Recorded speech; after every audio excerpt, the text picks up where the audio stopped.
eventually, funny enough, it was the fashion that eventually brought me back. So yeah, so we had the physical sessions with him, and he had me do series of, like, we had to go through the phases of grief again, and then to and before we dealt with the grief, as it were, we need to deal with the person I was before the grief, because at the end of the day, when something traumatic happens to you, you react based off of who you are.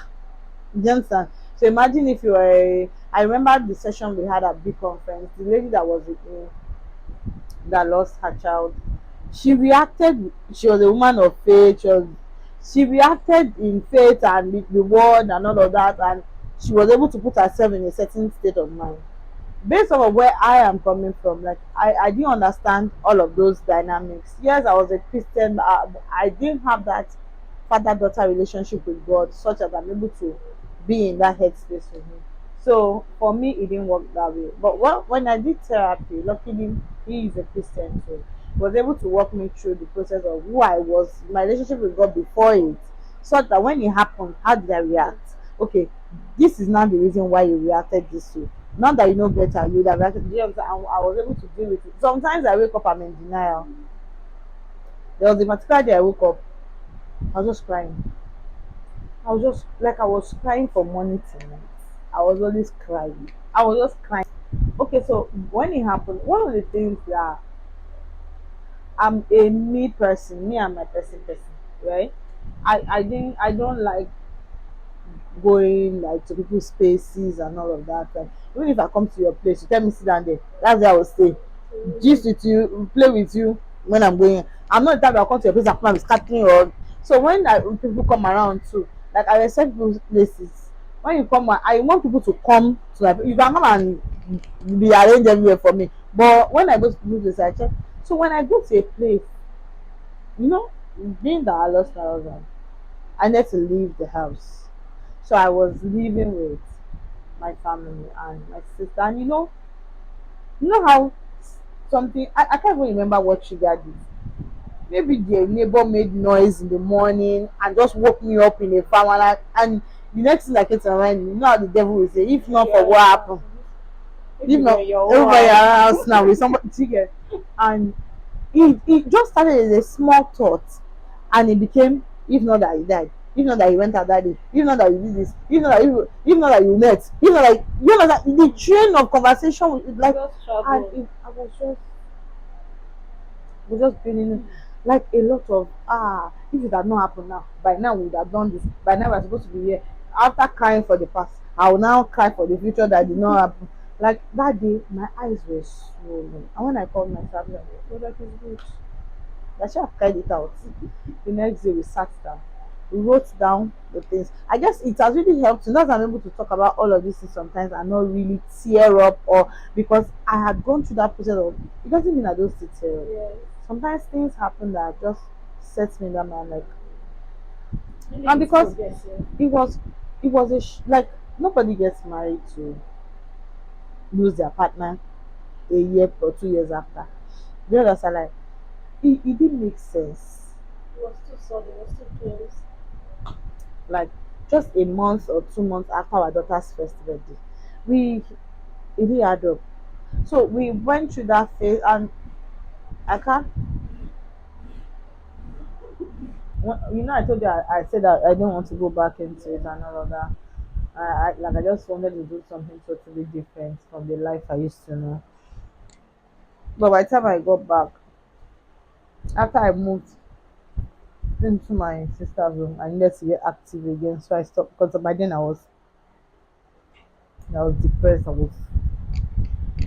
wasn't eating. I was adding weight. Yeah. Oh, you're surprised. I became a size 12. This me that I was big. I didn't even realize it until one of my staff came to the house to do something, and she saw me. She was like, and I was like, what happened? She's like, stop you. I'm like, eh. Now, I said I don't eat. Once I bathe my baby in the morning, feed her, I sleep. I want TV for her.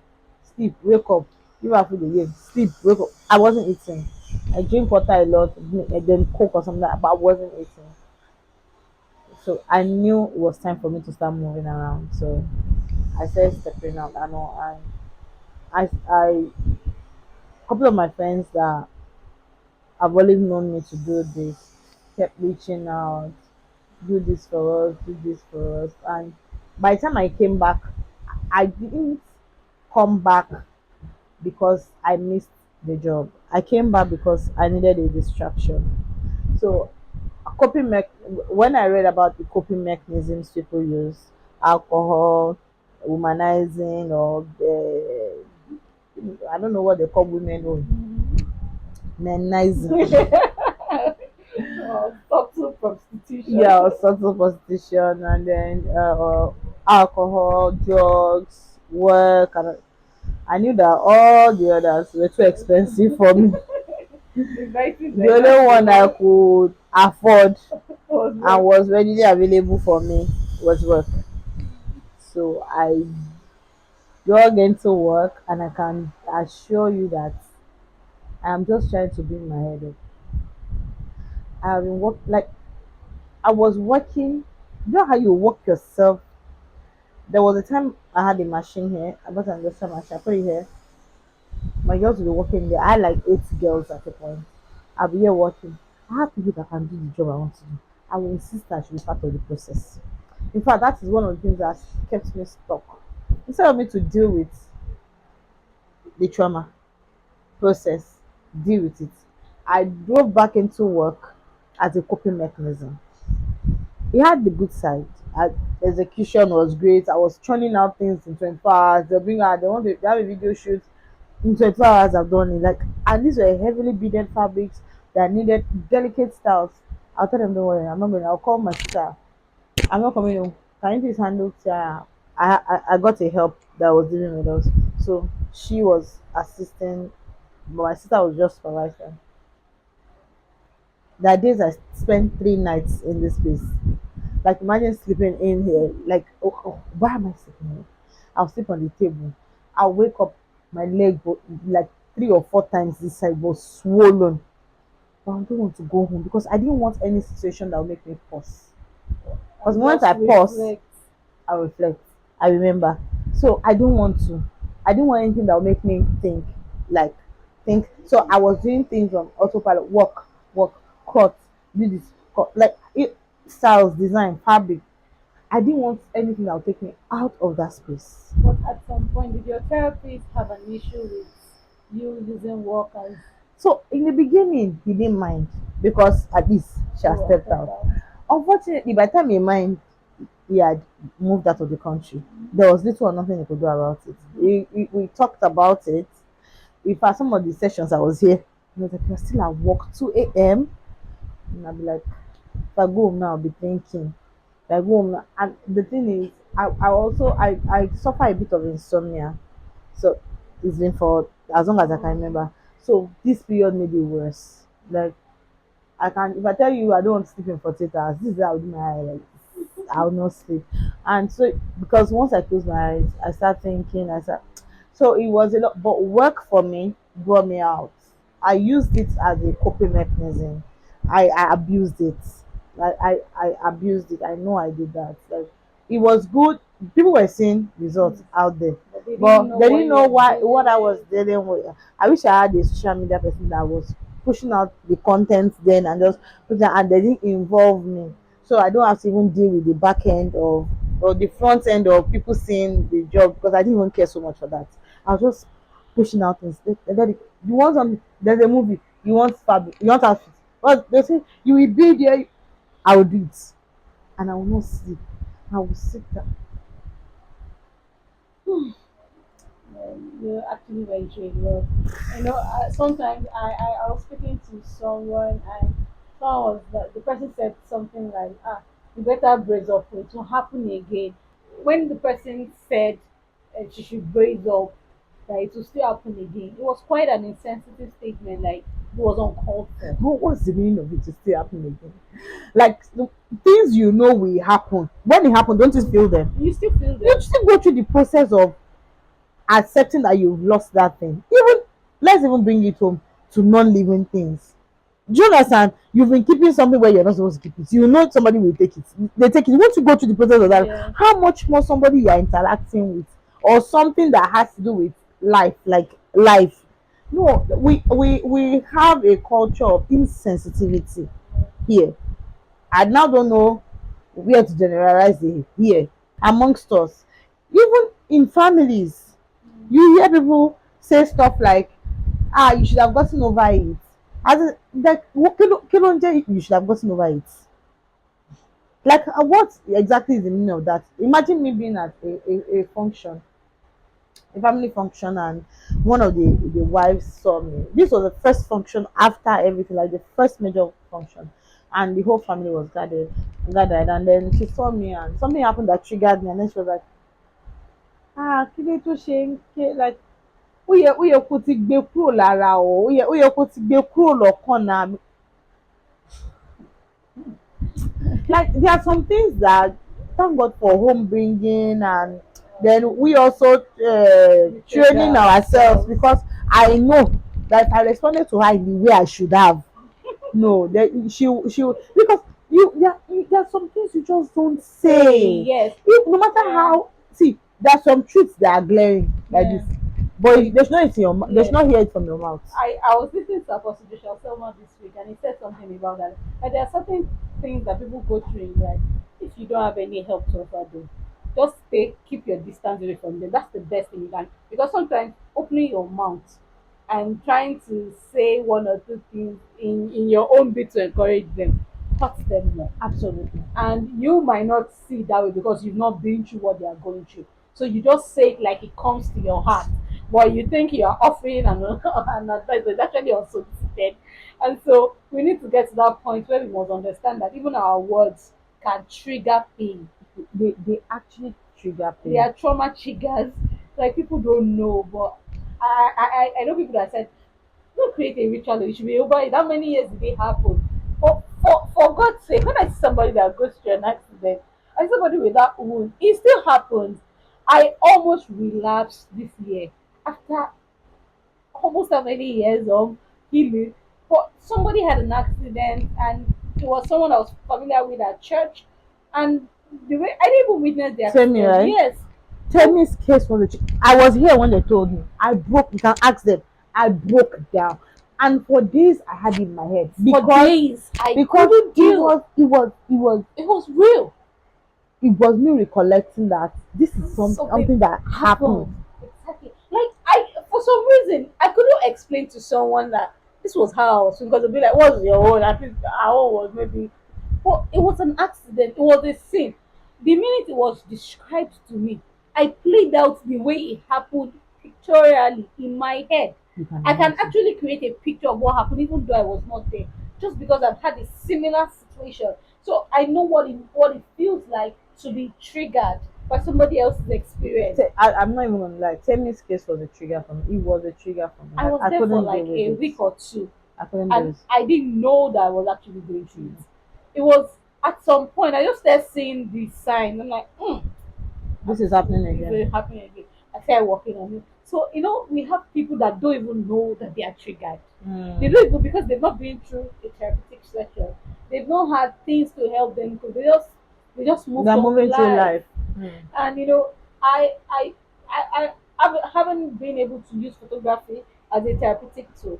I found the need to speak up when people getting therapy, because I wish I got therapy. So even if you cannot afford, because some people feel therapy is quite expensive and they might not be able to afford it. But the other way, yes, although you took yours to the extreme, but it actually helped you heal. And now you've been able to create a balance between work and life. I'm working towards that. I'm a work in progress as regards Yes. that, because one of the things he did was I wasn't particularly you can be productive and not be productive. Yes. You like, oh, this is the expression I use for it. I began to major on the minor and minor on On the the major. major. Yeah. So I was focusing more on operation. Like, I wasn't focusing, like, in this age and time, operations is not 50% of the work. Yeah. Operations is actually 20%. If you do your branding, social media well, operations is almost like, yeah, operations is matters, Yes. but you should try as much as you can to separate yourself So from from operations. yes, you must be But able because I to. wanted to be actively involved in something that I could touch, feel, that could distract me, I didn't want to leave operations. I didn't want to leave it. This is what is the pin need to poke my hand. Something needs to I need to hold this. I need to feel Mm, it that okay, this is something that is not making me actively think and put mentally myself. Yeah, I need my mental space to be like blank. blank in that regard. So I didn't want to go that route at all. So I overstretched on the minors and downplayed the majors. So currently, I'm going to call myself a work in progress. Like I'm trying. So this is not another response to trauma for me. Like I'm reworking myself such that I'm able to now live a balanced life. Like okay, it has happened. This is your work. Outside work, I don't have a life. Like I just had a one that I realized that all the friends, all the people I even call friends were my customers. All of them were my And clients. if Like, today you stop work, and it's not because they were my friends first. No, they were my mhm, clients. But when they come, we talk today, they come, we talk tomorrow, we became friends. Do you understand? So I don't like then couple with the fact that I schooled in different areas and my friends are not in the area, so to say, they are outside the country or other states. I don't really have friends like so is my friend and it just bothers that I have not been able to move out outside of that one. So currently, I'm consciously engaging in activities that are outside work, join community, community. yes. Exactly, People don't even know that even being in a community is actually therapeutic, it is because the first sign of being in that sick mental space of being traumatized is being alone, isolation. isolation. You just withdraw For those into your six, space. 8 months that was adding up, I was isolated. You wouldn't want No to church, see nothing. the I remember one community I was in, TOCR. We used to have these 3 a.m. prayers, and I'll just sit down. Then I funny. I wasn't doing me and God. We were still fight. I was still fighting in like why. So, well, I now read somewhere about praying for people when you are going through something. I don't know what to pray for. pray for. So I just picked 3 women, and every day when we wake up, even when they are praying for, you pray for yourself. I'll just be praying for those people. I just praying from 3 a.m. to 4 a.m. I'll just do those prayers for them. Like, it really helps me. It really helps me. Bible says when Job prayed for his friends, that was It really when, helped me. It because you really were helped me. able to look past your own pain, and that that that's the that period helped me. I've been not even now talking about it because I can see them and I see the hand of God in their lives. Like I see the hand of, and it's amazing. such a joy. Yeah. It's amazing. But if I must ask one last question, um, now that you are walking through, first and foremost, did this affect your relationship with your daughter? The fact that you were pouring yourself more into work than into life. Then now, how are you, how are you navigating this phase? Like balancing your creativity, balancing your home, because you actually have a home, balancing your creativity, balancing your home, and balancing your personal life, because you actually have a life before you became a mom. You have a life even now that you're a mom. So how are you able to marry all three and do it successfully? Yeah. So if there's one thing, one person I don't joke with, even with all of this my Istia Episodes. episode, Istia.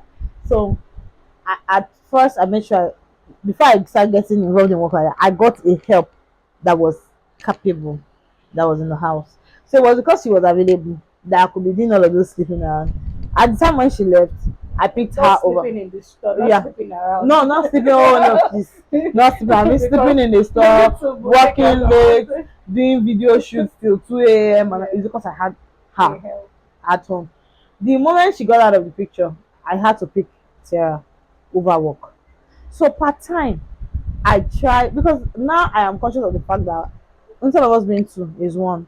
So I don't ever want her To to not feel have that one that is yes, available now. to So feel whenever that she needs me, I double show up for her, right? Except when that work is really important that I have to be there. That is when I but for when it comes to Tiara, I try as much as I can to prioritize to that. prioritize her. Now personal life, I'm not even gonna lie. I me oh, mo nkan tó ń jẹ́ bẹ́ẹ̀, I do not know what that means anymore.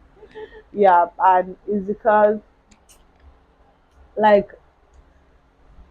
ah, It's a journey. It's a healing journey. So if you are is allowed, do you know how bad this is for me that since I moved out of my home, when I was moving out, I let go of everything in the house, right? And now there's been a call. Yeah, it's working. There's been a call for me to like be by myself, start life again. I am mentally scared of doing that,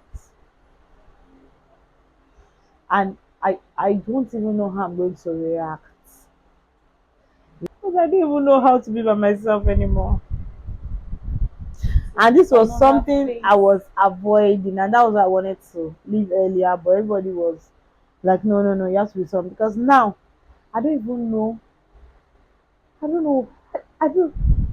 I don't know how to live this life that is mine, like by myself and my daughter. Like how to, what steps to take, how to navigate. Like okay, so this time around I'm going to be plunging again. Okay, That's the so beauty about life. There's for always me, a new phase. yeah. So for me, personal life, I don't know. I don't know. God is I'll really take it one key to step at a life. time with God by my side. For Tiara, she comes first. And I also try to disregard me saying she comes first. Doesn't mean that when she needs to be school, no. She's for those that have experienced that they can assure you I try as much as I can to keep her grounded because it's very important that one can sometimes lose themselves and Overcome, over compensate. compensate. I'm not that kind of. I also didn't have one parent, so whenever she was there, I was like, no, the father, yeah. So I don't know. I can't say that I have gotten it or I know how I'm going to get it, but I know that What's with the other God, time? one step at a time. That's so good. As in your story is so touching, it's inspiring, it's encouraging because sometimes you'll be like, oh, I've gone through a lot in this life. I've been waiting for this. I've been praying What? for that. But you need to hear somebody else's story to really appreciate So that. one of No, the things, funny enough, when he passed, and we didn't tell my dad for the longest time. For a while, when I say long, it wasn't so long, maybe like 2 months or 3 months. When he passed, when the first time my dad spoke to me, okay, because he passed November 29. My dad was ill, and my dad's birthday was January 3rd. They were hosting a birthday for him, and they didn't want to say anything to him that would you dis yeah. trigger. So after the birthday, they now told him, called him. He was like, "Why did death take my daughter? My dad's baby, and my dad's baby. Like, why did death take my husband and leave him? I didn't get see him here. He's over 80. What's he doing here? Me that just started."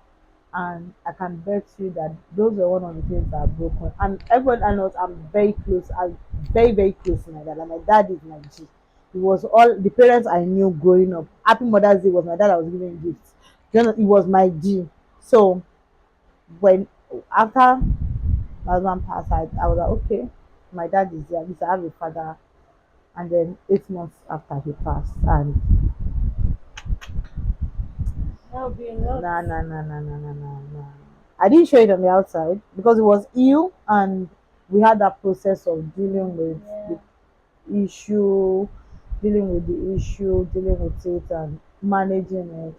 And I remember he said he wanted to see us on a Saturday and he passed on a Friday. The previous Sunday we had gone to see him. And when I looked at him, I was like, nah, I don't want to see my father like this. I want to remember him as that man. That and I remember telling God, God, if he's not going to get out of this, I do not want him to suffer anymore in this state because I just couldn't bear to see the man I loved Yeah. so much, knew so much, like go through all of this. And as much as I didn't want him to go, I couldn't bear the pain of him being in that pain, and I Yeah. couldn't help him. So when he left, ah, It was a second blow in such a short space. I, I, I, I still didn't process my dad's. passing because I just I just keep telling myself that like so I guess when my dad passed, Don't get me. like I just felt like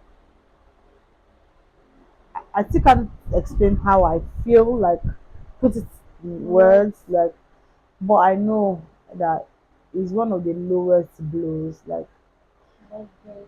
it was like it came at a point where I still felt like I had this So, anchor. yes. Like my dad was one of the people that if you want to collect anything from me, if you go to my dad, you've gotten it, and he's just not there anymore. And Two most dearest people in your like heart. like how can I dey go and in November and before his first year, my dad has gone, and that's just death at the end of the day. Cause It's a part of life. It's a process of life that we are never ready to accept. We are never ready to come to and terms that with. this is what we're talking about. As much as we saw my dad's health depreciating, that it was a 50-50 chance, life or death. You get when it happened, it still hit. Yes. How How much much more more? one that was not expected? Do you understand? Like there's still like It wasn't sick. It was nothing. It just happened so sudden, and it in was. fact that day I left work. I was closing this gate when I was on a call with him that I'm leaving work now. Oh, because my mother-in-law had taken my baby then. I was winning my baby. So she told me to bring her to her so that she will win her for so that I It'll be can win easy. her. So I was locking this gate when I called him like 6:45 p.m.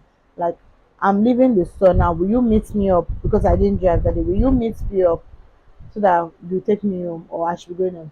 He said I should come when I get to Excellence. When I get there, I called him. I was like, ah, nah, he's still far. I should be going home. So you can imagine that I was home waiting for the longest time. I didn't want people to tell me bye bye. Till today, if I'm leaving this store, you can ask them. I don't say bye bye. All those subtle. A lot of things we don't like. When people tell me somebody does things like this, in my head, I'm like, only you know the things that when you tell me you're going somewhere, when you tell me you want to do somewhere, you want to go somewhere, don't tell me when you are leaving. Do you understand? Let me just see. I get panic attacks when I am expecting somebody, they are not showing up, or I'm waiting. I don't like waiting.